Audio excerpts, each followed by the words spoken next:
What if your anger wasn't really your own? What if the grievances you carry, the ones that feel so personal, so justified, were actually being used against you? In 2015, a hybrid drama documentary called POV asked a disturbing question. Can our prejudices be turned into weapons? And more importantly, who's watching while we tear each other apart? POV begins with 10 people. Different backgrounds, different ethnicities, different stories. Actors including Amedeo Falgiatore, Frank Goldsmith, and Barry Greco bring these characters to life. At first glance, they don't seem connected, but they all share something powerful. A belief that they are being suppressed by society, by government, by the system. Each person is interviewed individually. They speak directly to a reporter. There's no interruption, no contradiction, no challenge, just raw, unfiltered emotion, anger, frustration, resentment. And here's where the film quietly sets its trap, because it feels real. These aren't villains. They're people we recognize, people who sound familiar, people whose arguments might even feel convincing. The film allows their grievances to stand on their own. For a moment, it almost validates them. But then something changes. The structure shifts. The safe space disappears. The 10 individuals are brought together in the same room, and suddenly, everything is different.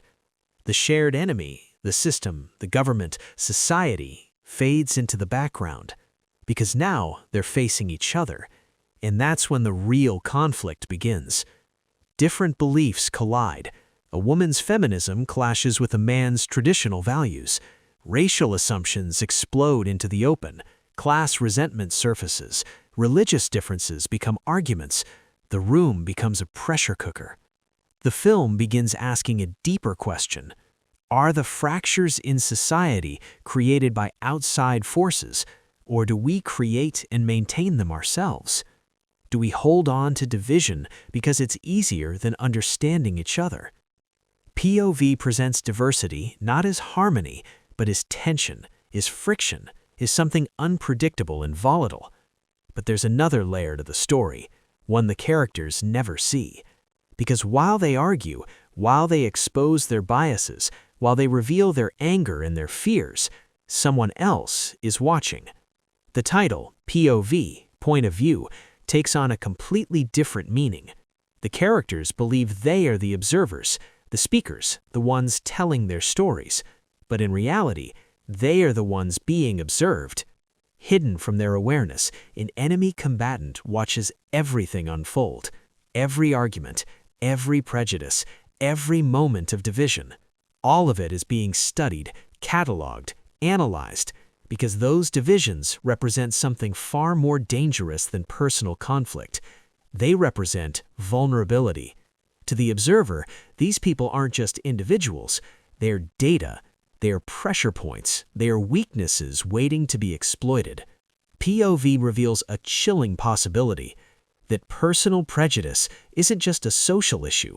It's a tactical weakness, one that enemies can manipulate with precision. The more divided the group becomes, the easier they are to study, the easier they are to control, and the easier they are to break. By the time the film reaches its conclusion, the true plan becomes clear. Their arguments were never just arguments.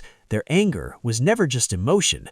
It was intelligence, information, a map of the fractures within society. POV ends without offering comfort. Instead, it leaves us with a question that feels uncomfortably real. While we're busy fighting each other, who might be watching, and what might they be planning?